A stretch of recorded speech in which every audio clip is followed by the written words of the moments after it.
College जाने की बात पर कथा ने यूवी के सामने दो बड़ी शर्तें रखीं और उन्हें सुनकर यूवी के होश उड़ गए। नमस्कार दोस्तों, स्वागत है आपका।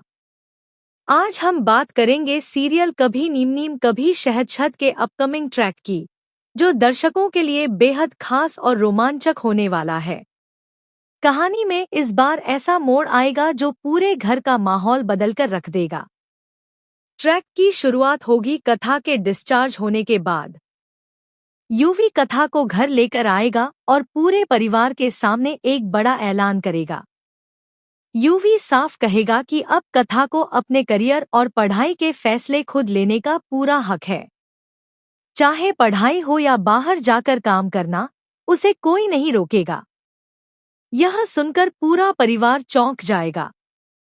यूवी घर के मुखिया यानी एचओएफ के खिलाफ खड़े होते हुए कहेगा कि वह अपनी पत्नी के लिए वही करेगा जो वह चाहेगा। लेकिन यहीं पर आएगा असली ट्विस्ट। कथा बीच में ही यूवी की बात काट देती है और सबको हैरान कर देती है। कथा कहती है कि उसके लिए कोई और नहीं, बल्कि वह खुद फैसला लेगी।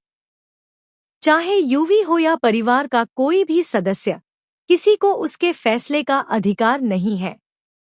इसके बाद वह दादा मालिक सा के सामने हाथ जोड़कर खड़ी होती है और कहती है, अगर आपको लगता है कि मैंने परी का साथ दिया है तो मैं माफी मांगती हूँ, लेकिन मैं आपकी इच्छा के खिलाफ कोई कदम नहीं उठाना चाहती।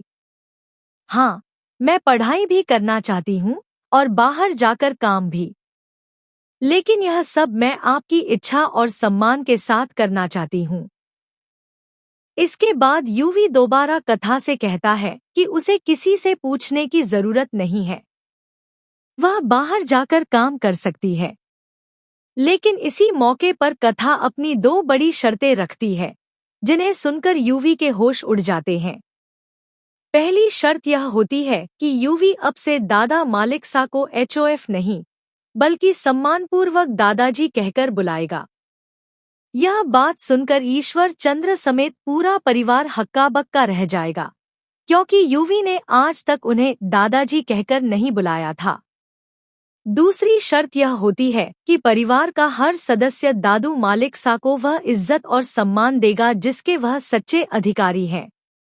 कथा साफ कर देती है कि घर की नींव सम्मान पर टिकती है और जब तक परिवार के मुखिया को उनका हक नहीं मिलेगा, तब तक वह चैन से नहीं बैठेगी।